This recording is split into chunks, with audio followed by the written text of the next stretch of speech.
Selanjutnya yaitu menuju ke bab 4, yaitu berisi biaya dan jadwal kegiatan. Pada bab 4 ini, format penulisan untuk PKM 5 bidang lainnya yaitu sama, yaitu berisi anggaran kegiatan dan juga jadwal kegiatan. Pada anggaran biaya, terdapat ringkasan anggaran biaya seperti peralat penunjang, bahan habis pakai, perjalanan, dan lain-lain. Selanjutnya, justifikasi rincian anggaran dana akan terdapat pada lampiran. Untuk pengalokasian dan penggunaan dana PKMKC, 80% untuk operasional dan 20% untuk administrasi. Khusus untuk biaya perjalanan, dilakukan seefisien dan seminimal mungkin. Selanjutnya adalah jadwal kegiatan yang mengacu pada metode tahap pelaksanaan pada bab 3.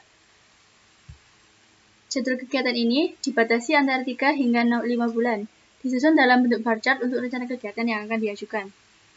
Selanjutnya yakni penulisan daftar pustaka. Pada buku panduan PKM 2020 mengacu menggunakan sistem Harvard, yakni nama penulis dan tahun publikasi dengan urutan pemunculan berdasarkan nama penulis secara alfabetis. Alamat internet ditulis menggunakan huruf italik atau cetak miring.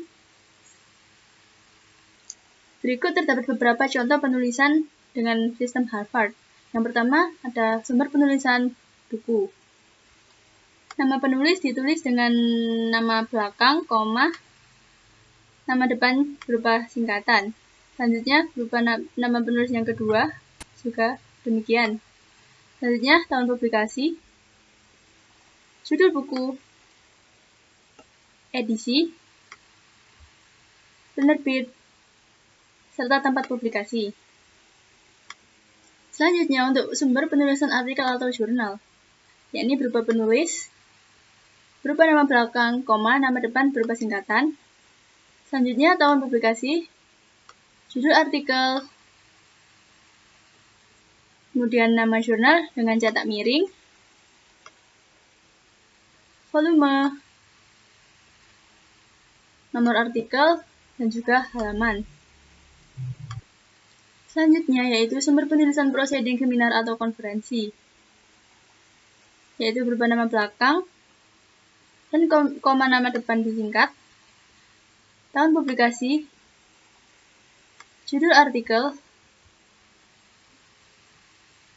kemudian nama konferensinya, terdapat tanggal, bulan, dan tahun, serta kota dan negara penyelenggara seminar atau konferensi, dan juga terlampir halaman. Selanjutnya yaitu sumber penulisan skripsi, tesis, atau disertasi. Ini berupa penulis, berupa nama belakang, koma, nama depan, jika ada nama depan disingkat, kemudian tahun publikasi, judul, yakni berupa skripsi, tesis, atau disertasi, kemudian dicetak miring, dan universitasnya. Selanjutnya yakni sumber penulisan website dengan nama belakang, koma, nama depan yaitu singkatan, dan juga nama penulis selanjutnya.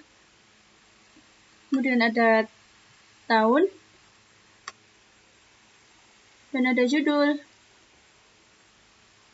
Selanjutnya yaitu alamat URL-nya dengan underline dan tanggal diakses. Pada referensi proposal robot Gemini ini digunakan sumber berupa seminar atau proceeding atau konferensi, maka format penulisan daftar pustakanya yaitu sebagai berikut, yakni berupa penulis 1 dengan nama belakang dan nama depannya berupa singkatan, kemudian penulis kedua, begitu seterusnya dengan penulis selanjutnya.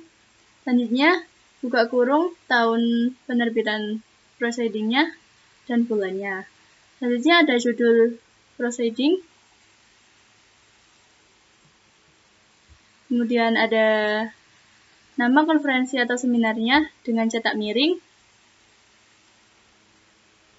Selanjutnya yaitu halaman papernya.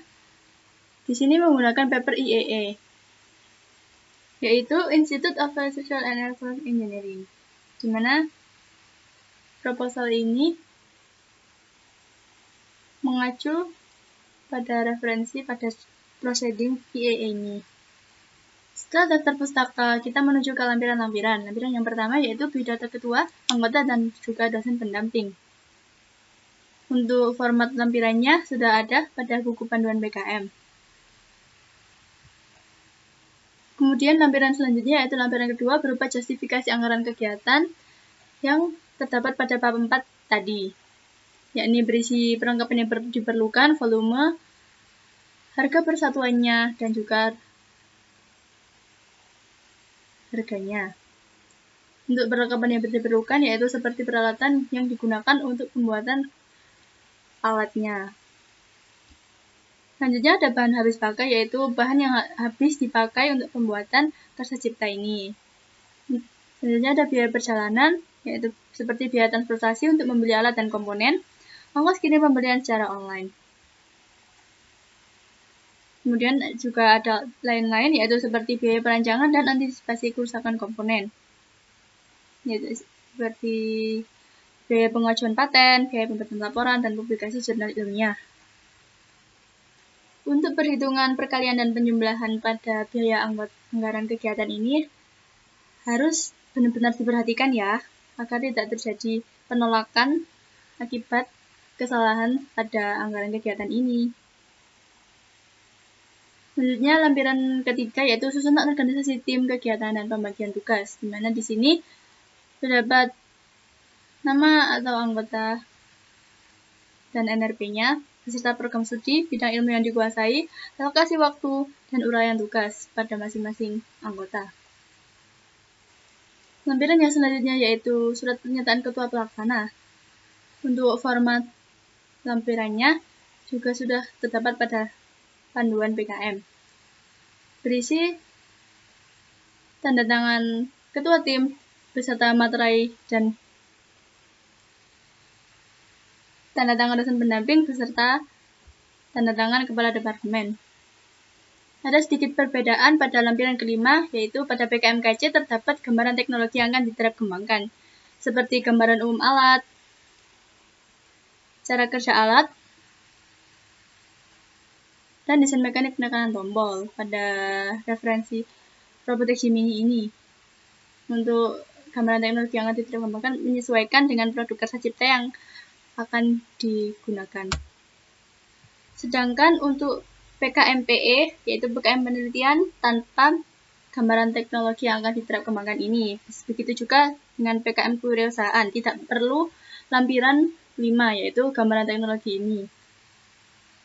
Untuk PKMM, diperlukan lampiran yaitu surat pernyataan kesediaan dari mitra. Untuk formulir surat pernyataannya sudah ada pada buku panduan.